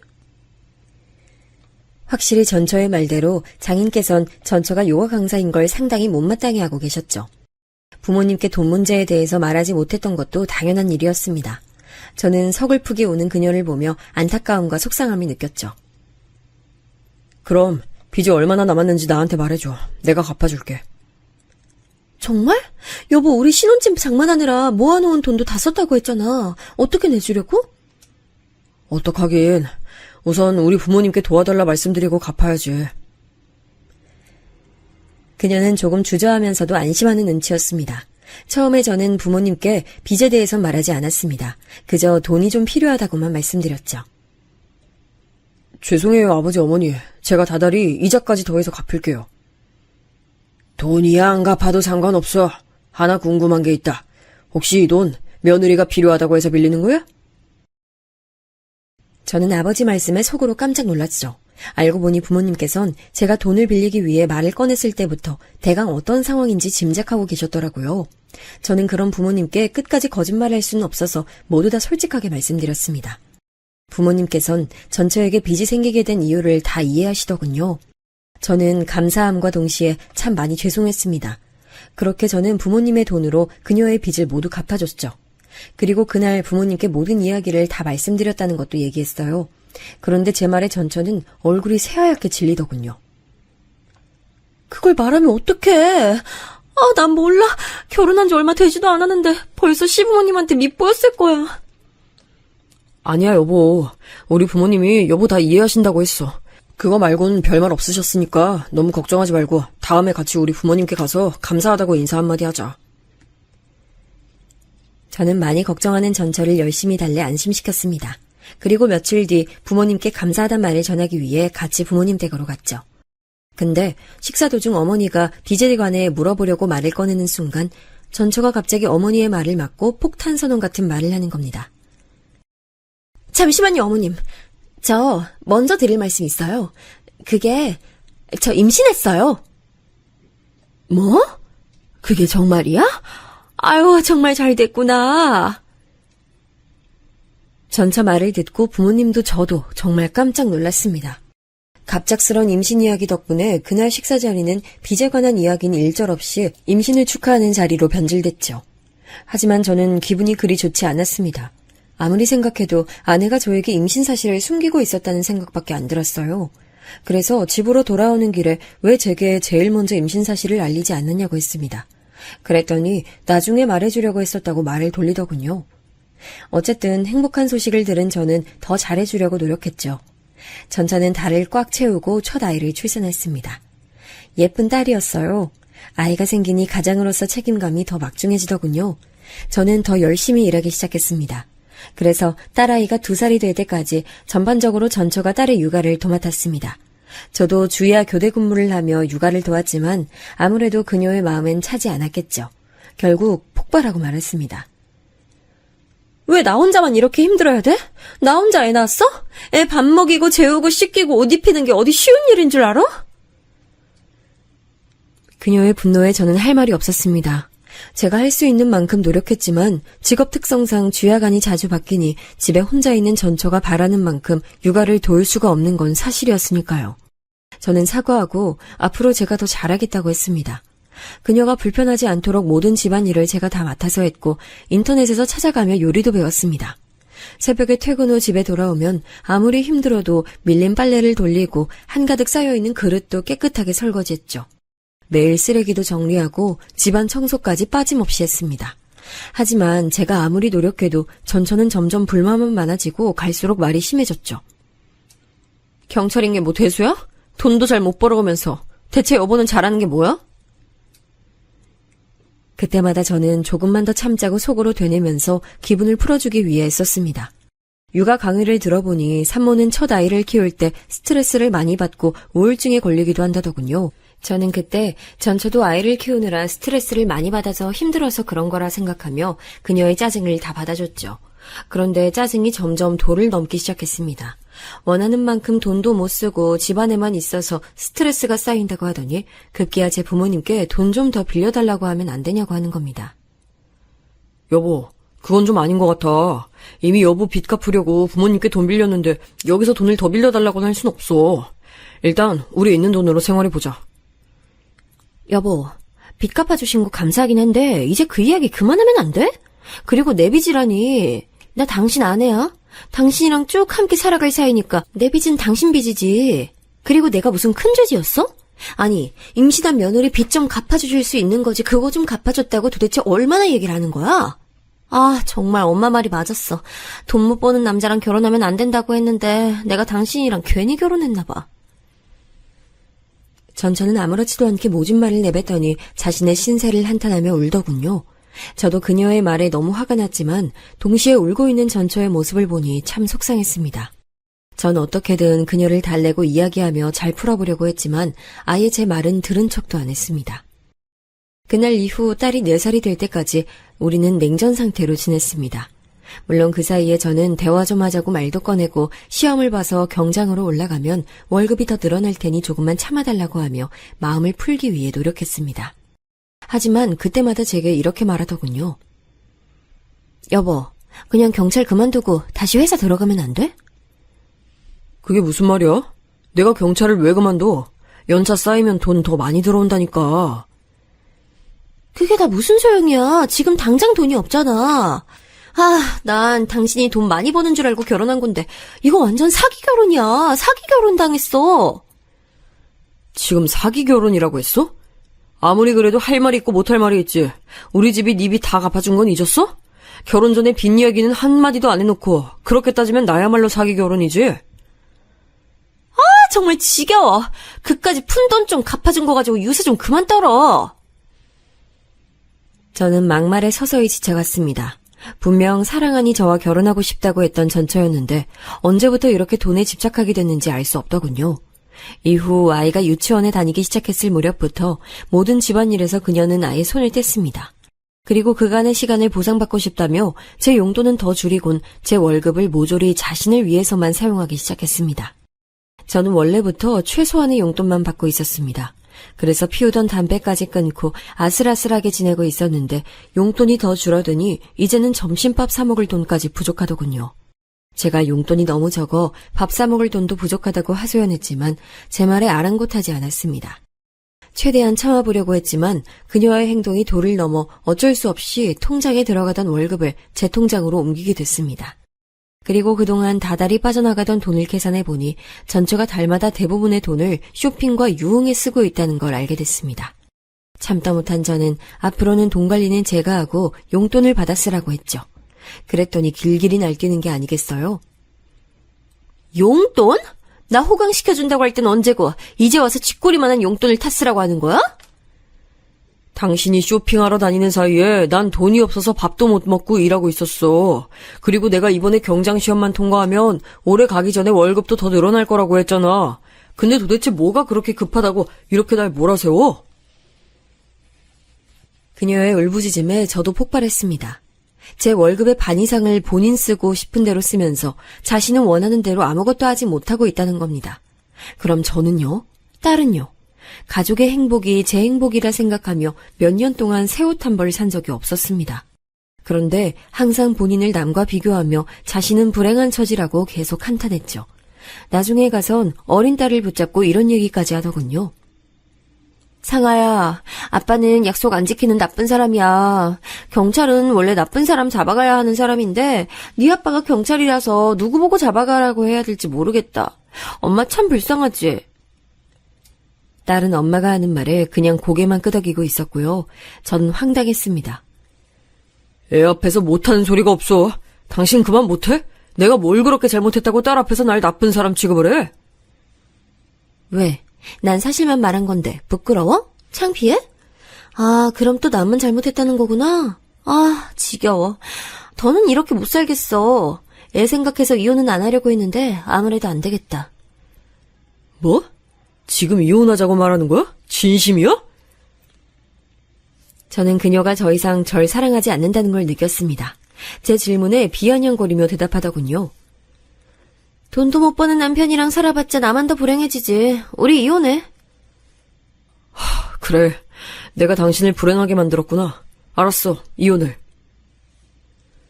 그런데 정작 제가 진지하게 이혼하자고 말하니 당황하더군요. 아마도 제가 평소처럼 굽히고 사과할 거라고 생각했던 모양이었습니다. 제가 단호하게 말하자 비아냥거리던 말투를 고치곤 이혼은 나중에 다시 말하자며 그냥 방으로 들어가 버렸습니다. 그리고 그날 이후 갑자기 제게 사이 좋았던 예전처럼 행동하는 겁니다. 그때 저는 전처가 진짜로 이혼하고 싶었던 건 아니고 그저 투정을 부린 거라고 생각했습니다. 정말 바보 같았죠. 그래서 저도 다시 살갑게 구는 전처에게 잘하려고 노력했습니다. 그런데 제가 부드럽게 대하니 다시 태도를 바꾸는 겁니다. 저는 그 관계를 어떻게든 다시 되돌리기 위해 이것저것 시도했습니다. 비번일 때는 반드시 가족끼리 나들이를 나가고 꽃도 사다 주며 사랑한다는 말도 전했지만 그녀는 냉전인 상태와 똑같이 행동했습니다. 그렇게 몇 년이나 뜨뜻미지근한 상태가 지속됐습니다. 그러던 어느 날 딸이 초등학교에 입학하던 해에 전처가 다시 일을 구해 일하겠다고 하더군요. 전 이때 경장이 되어 벌이가 더 좋아진 상태라 전처의 말에 동의할 수 없었습니다. 예전보다 2배는 더 잘 벌고 있는데 왜 일을 구해야 하는지 모르겠더군요. 애는 크면 클수록 돈 들어갈 때 더 많아지는 거 몰라?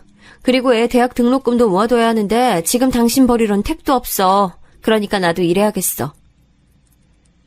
상아가 대학 들어갈 때쯤이면 난 또 진급할 거고, 그럼 지금보다 더 월급이 많아질 거야. 그러니까 굳이 당신 일하지 않아도 돼. 나 벌써 일할 곳도 구했어. 나 요가 강사 때 알게 된 지인이 지방에 요가 학원 차리는데 나보고 와서 강사 좀 해달래. 뭐? 그럼 지금 주말 부부로 살자는 거야? 싫어. 난 그렇게는 못해. 하지만 제가 자기의 커리어를 끊어놓은 장본인이라 말하며 자기는 반드시 일하러 지방에 내려가겠다고 주장하는 거예요. 전처가 요가 강사 일을 그만두게 된 건 학원이 잘 안 돼서 그런 건데도 말이죠. 전 모든 것을 제 탓으로 말하는 그녀를 설득할 수 없었습니다. 그래서 어쩔 수 없이 주말 부부로 사는 것에 동의했죠. 다음 날 바로 짐을 싸고 지방으로 내려갔습니다. 딸아이에겐 돈을 벌러 가는 거라 주말에만 볼 수 있다 말하고요. 딸은 당연히 엄마랑 헤어지는 걸 싫어했습니다만 얌전한 아이라 크게 울진 않았습니다. 하지만 초등학교에서 돌아왔는데도 엄마가 보이지 않자 한밤중까지 엉엉 울더군요. 그날은 밤새도록 딸을 계속 달래던 기억이 나요. 전처는 주말이 되자 다시 집으로 올라왔습니다. 이제 일한 지 일주일밖에 안 됐는데 어디서 돈이 난 건지 새 옷을 사입고 딸아이 장난감을 한가득 사왔더군요. 저는 전처가 집에 있을 때보다 바깥 활동을 하며 더 활기차고 기운이 넘치는 걸 보곤 차라리 잘 됐다고 생각했습니다. 아이는 주말에 보고 싶던 엄마를 만나자 엄청 즐거워하더군요. 그리고 일요일에 전처가 다시 지방으로 내려가겠다고 하자 울고불고 떼를 썼고요. 하지만 딸이 울어도 웃으면서 다음 주말에 만나자고 말하고 지방으로 내려가 버렸습니다. 그동안 저와는 말 한마디 하지 않았죠. 그래도 저는 그녀가 일하는 동안 아이가 보고 싶을까봐 중간중간 사진을 찍어서 보내고 힘내라고 응원도 했습니다. 어찌됐든 아이를 위해서 일한다고 했으니까요. 하지만 한 달 정도 꼬박꼬박 주말마다 집에 오더니 그 다음 달부터는 점점 집에 오지 않았습니다. 아이는 주말마다 엄마가 오기만을 손꼽아 기다렸는데 집에 오질 않자 많이 울었습니다. 아이가 전처에게 전화해 언제 오냐 물어도 많이 바빠서 올라가질 못한다고만 했습니다. 저는 온종일 집에 있을 수는 없어서 때때로 부모님께 딸을 맡기고 출근했습니다. 그때마다 부모님께서 제가 말해주시길 딸아이가 매번 부모님께 엄마는 언제쯤 집에 돌아오냐고 물었다더군요. 물론 그때마다 부모님께서는 엄마는 주말에 올 거라고 아이에게 말해줬답니다. 하지만 전처는 딸아이와의 약속을 거의 매번 어겼습니다. 그렇게 1년을 보내니 딸이 엄마와의 만남을 아예 포기한 듯 했습니다. 그리곤 제게 이렇게 묻는 겁니다. 아빠, 엄마가 집에 안 오는 건 아빠 때문이야? 엄마가 아빠는 돈을 많이 못 벌어서 나가서 돈을 벌어오고 싶대. 왜? 아빠는 왜 돈을 많이 못 벌어? 아빠는 상아가 갖고 싶은 거, 먹고 싶은 거 다 사줄 수 있을 만큼 돈 버는데 엄마는 갖고 싶은 게 엄청 많아서 돈을 더 벌어야 된대. 엄마가 갖고 싶은 게 뭔데? 나 다른 거 사달라고 안 할 테니까 아빠가 엄마 갖고 싶은 거 사주고 엄마 보고 집으로 오라고 하면 안 돼? 딸의 말에 저는 눈물이 나더군요. 얼마나 보고 싶으면 자기 갖고 싶은 거 안 사줘도 된다며 엄마를 찾을까요? 저는 딸이 이런 말을 한 것을 알렸지만 전처는 제가 보낸 메시지엔 답장도 하지 않았습니다. 딸은 엄마가 매번 약속을 어기니 전처에게 온 전화를 받곤 이렇게 말하더군요. 엄마, 아빠 욕하지 마. 엄마는 주말에 온다고 나랑 약속했으면서 계속 안 왔잖아. 엄마도 약속 어겼으니까 아빠만 나쁜 사람 아니고 엄마도 나쁜 사람이야. 아무래도 전처는 딸과 전화할 때마다 제 욕을 했던 모양입니다. 아마 제 탓을 하며 집으로 돌아오지 못한다고 했겠죠. 그런데 딸이 초등학교 2학년쯤 되니 자기 주장이 강해지고 할 말도 잘해서 제 엄마를 나무라더군요. 저는 자기 하고 싶은 말을 잘하는 딸이 기특하면서도 심란했습니다. 전처도 딸의 전화에 많이 찔렸는지 그 후부터는 비싼 장난감을 보내기 시작했죠. 비싼 장난감을 보내는 걸 보고 어처구니가 없었습니다. 그걸 보낼 시간에 차라리 집으로 올라와 딸아이와 놀아주면 훨씬 좋아했을 텐데. 전처는 그런 건 전혀 생각하지 못한 것 같았습니다. 딸은 엄마가 보내온 장난감 포장도 뜯지 않고 구석에 처박아 두기만 했죠. 그 모습을 보고 속이 너무 상해 전화를 걸었습니다. 아무리 내가 보기 싫어도 상아는 보러 올라와야지. 1년 넘게 집에 안 오는 게 말이 돼? 일이 바빠서 못 올라가는 건데 나보고 어떻게 하라고. 내가 이렇게 일하는 게 싫었으면 당신이 진작에 경찰 일 그만두고 잘 다니던 대기업 다시 들어가면 됐던 거 아니야? 또 내 핑계 대는구나. 어차피 회사도 승진하기까지 몇 년 걸려. 게다가 해고당할 위험도 있어. 그런데 넌 내가 확실히 보장되는 경찰을 그만두고 회사를 다녔어야 했다는 거야? 나 지금 경장이야. 몇 년 지나면 또 시험 봐서 진급할 수 있다고. 너 나 사랑해서 결혼하고 싶다고 했으면서 지금까지 계속 돈 얘기만 했지? 결국 넌 본인을 위해서 돈 버는 거면서 양심이 있다면 적어도 딸 핑계는 대지 말았어야지. 내가 지금 애 핑계 댄다고? 난 이 모든 상황의 원인이 다 당신한테 있다고 말하는 거야. 더 얘기하고 싶지도 않아. 끊어. 그렇게 말하곤 바로 전화를 끊었습니다. 그나마 딸한테 보내던 장난감도 그 전화 이후론 아예 보내지도 않더군요. 딸아이의 메시지에도 제 메시지에도 전처는 답이 없었습니다. 아예 연락을 끊어버린 태도에 저는 심상치 않음을 느꼈습니다. 저는 고민 끝에 평소 그녀가 사용하던 SNS 계정을 찾아보게 됐습니다. 저는 원래 SNS를 사용하지 않았던 터라 기억을 더듬어 그녀의 계정을 찾아야 했습니다. 그런데 애써 찾은 전처의 계정에 모르는 남자와의 사진이 올라와 있더군요. 모르는 남자와 팔짱을 끼고 연애할 때나 지어 보이던 행복한 미소를 짓고 있었습니다. 그녀가 올린 사진엔 글이 적혀 있었습니다. 시우 오빠와 한 장, 우리 인연 영원하길. 시우라는 이름을 보자마자 저는 예전에 전처의 부모님과 처음 만났을 때를 떠올렸습니다. 시우라는 이름은 바로 그때 그녀의 입에서 나왔던 이름이었죠. 저는 배신감에 온몸이 부들거렸습니다. 제가 할 수 있는 선에서 시우라는 남자와 전처의 관계를 파헤치기 시작했죠. 계정을 모두 살펴보고 전처와의 인맥에 은밀히 접촉해 물어보니 경악스러운 이야기가 수도 없이 나오더군요. 시우라는 남자는 전처와 연인 사이였던 남자였습니다. 그런데 그 남자는 다른 여자와 결혼을 했다가 지금은 이혼한 상태라는 겁니다. 게다가 제 딸 또래쯤 되는 아들도 하나 있다고 하더라고요. 촉이 왔습니다. 전처의 계정에 시우라는 남자의 사진이 올라온 건 전처가 지방으로 내려가 일을 하고 싶다고 말했을 때쯤부터였거든요. 전부터 연락하는 사이였다는 느낌이 오자 제가 가진 법적인 지식과 할 수 있는 모든 선에서 전처가 벌인 모든 불륜의 증거를 수집하기 시작했습니다. 그리고 상간남이나 다름없는 시우라는 남자에게 연락도 했죠. 하지만 그 남잔 오히려 제게 적반하장으로 나왔습니다. 미연은 이미 그쪽이랑 이혼 생각하고 있던데요? 지금은 따로 사는데 그 정도면 사실상 이혼 아닌가? 우리 아직 법적으로 혼인관계입니다. 좋게 말할 때 관계 정리하세요. 내가 왜? 당신이나 미연이랑 정리해요. 남자가 자존심도 없나? 돈 못 벌어서 아내 일 시키는 게 부끄럽지도 않아? 저 지금 기회 드리는 겁니다. 이렇게 나오시면 더는 못 참아요. 아, 예. 어디 한번 잠집 알아보던가요? 그럼 수고하십시오. 상간남은 절 잔뜩 도발하면서 전화를 끊더군요. 마음 같아선 잔뜩 욕하고 당장 찾아가 혼쭐을 내주고 싶었습니다. 하지만 상간남과의 전화를 녹음하고 있었기 때문에 차분하게 대화를 끝낼 수밖에 없었죠. 바로 다음 날 녹음 내용과 그동안 모아둔 불륜 증거를 가지고 상간남과 전처를 고소하는 동시에 이혼 소송을 진행했습니다. 이후에 고소장을 받은 상간남과 전처는 제게 만나서 얘기하자고 연락하더군요. 하지만 전 재판 때나 보자고 한마디 답하고 모든 연락을 무시했죠. 재판장에서 만난 상간남과 전처는 상당히 억울해하더군요. 게다가 상간남은 전처가 제가 돈을 너무 못 번다고 얘기해서 제가 백수인 줄 알고 있었대요. 경찰에게 고소장을 받았다는 걸 알고 상간남은 많이 후회하고 반성한다고 말했습니다만 당연히 그런 얘기는 상간남에게 불리한 얘기였습니다. 전처는 어차피 이혼하려고 했다고 말하더니 딸아이 친권을 자신이 가져가야 한다고 주장했습니다. 주장을 들어보니 딸의 양육비를 받을 목적이 뚜렷하더군요. 하지만 판사님께선 제 손을 들어주셨습니다. 아이가 태어났을 때부터 계속 써왔던 제 일기와 생활하면서 기록한 가계부를 토대로 제가 육아에 열심히 참여했고 전처의 빚을 갚아준 사실 등등을 증거로 제출했거든요. 그리고 전처의 경우는 오히려 육아에 잘 참여하지 않았다는 것을 증명해냈습니다. 결국 재판의 끝에서 전처와 상간남에게 위자료 지급 명령이 떨어졌고 저는 친권을 갖게 됐습니다.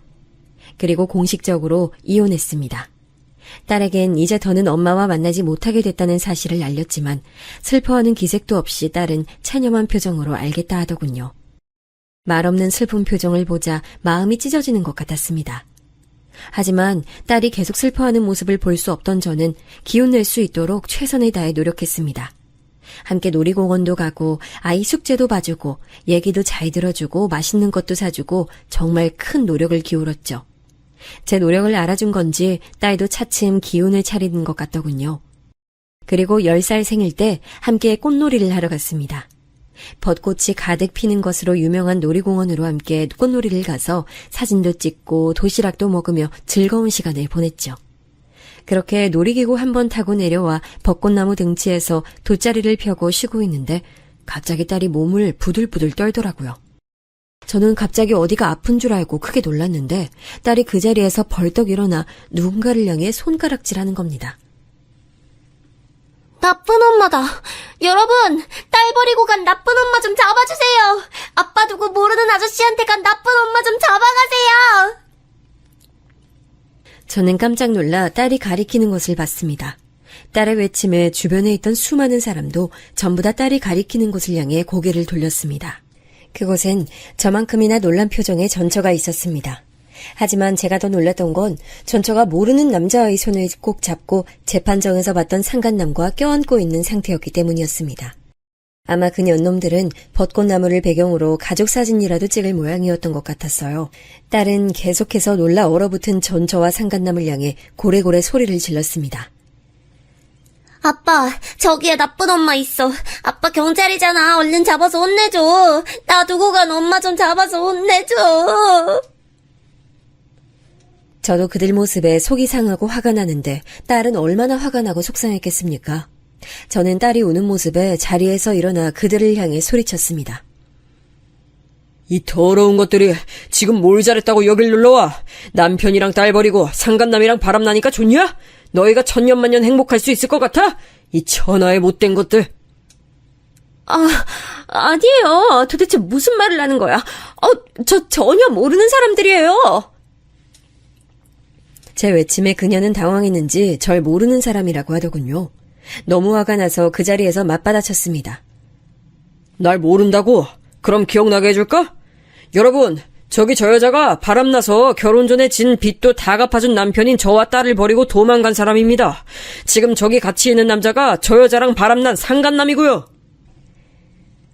제 외침에 주변 사람들이 수군거리더니 전처와 상간남에게 야유하며 욕하기 시작했죠. 저는 우는 딸아이를 달래면서 전처와 상간남을 노려봤습니다. 주변 사람들에게 무어라 말하려고 했던 것 같았는데 상간남이 주변 사람들의 웅성거림에 눈치를 보더니 곧 남자아이와 전처를 데리고 사라지더군요. 엉엉 우는 딸을 끌어안고 한참을 눈물을 흘렸습니다. 하지만 딸이 그렇게 소리쳐준 덕분에 하고 싶었던 말을 속 시원히 할 수 있어서 한편으론 후련했습니다. 그렇게 끌어안고 울고 있으니 주변에 놀러왔던 사람들이 하나둘 다가와 딸과 제게 위로의 말을 전하더군요. 아저씨, 힘내세요. 아저씨 말대로 바람 펴서 만난 사람들은 바람 펴서 또 헤어지더라고요. 맞아요, 맞아. 잘못한 건 바람핀 쪽이지 아저씨 잘못한 거 하나도 없잖아. 우린 주변 사람들의 위로에 조금씩 기운을 되찾았습니다. 잘못한 건 바람 피운 전처와 상간남이 맞으니까요. 거기서 계속 울고 있을 순 없었습니다. 저는 주변 사람들에게 감사 인사를 하고 집으로 돌아왔죠. 딸은 놀이공원에서 엄마를 본 일이 충격이었는지 며칠 동안 고열을 앓았어요. 하지만 며칠 뒤엔 씻은 듯이 건강해져서 자리에서 일어났습니다. 마음속에 있던 응어리를 푼 덕인지 전보다 더 활기차게 성격이 바뀌더라고요. 저 또한 마음속에 있던 응어리를 푼 것 같은 후련한 기분에 더 이상 전처 생각을 안 하게 됐습니다. 이혼 후에 저는 한동안 그녀가 바람 피운 게 제 잘못이라고 생각했습니다. 근데 꽃놀이 이후 그런 죄책감과 자기 비하가 싹 사라졌습니다. 그날을 기점으로 제 안에서 무거운 응어리로 남아있던 그녀와의 관계를 제대로 끝낸 기분이 들었습니다. 꽃놀이 이후 전처에게 딱 한 번 연락이 왔었습니다만 저는 바로 전처의 번호를 차단해버렸습니다. 그 후로 전처와는 쭉 연락이 끊긴 상태입니다. 나중에 딸이 커서 자기 엄마와 한 번쯤 연락을 해보고 싶다고 한다면 그때쯤 차단을 풀 생각입니다만 딸이 제 엄마를 보고 싶다고 할진 알 수가 없네요. 한땐 딸이 아빠가 경찰인 걸 싫어도 했지만 이젠 좋게 받아들인 것 같아 마음이 시원하기도 합니다. 언젠가 딸에게 새엄마를 만나게 해줘야 하지 않을까 생각도 들지만 크게 되어버려서인지 아직은 새로운 인연이 무섭네요. 그래도 언젠간 좋은 인연 만날 수 있겠죠? 저처럼 가족에게 배신당한 분이 계신다면 위로의 말씀 드리고 싶네요. 잘못한 건 이 이야기를 듣고 계신 당신이 아니라 배신한 가족이란 것을 언제나 명심하시길 바랍니다. 그럼 이야기 들어주신 여러분 고맙습니다. 복 많이 받으세요.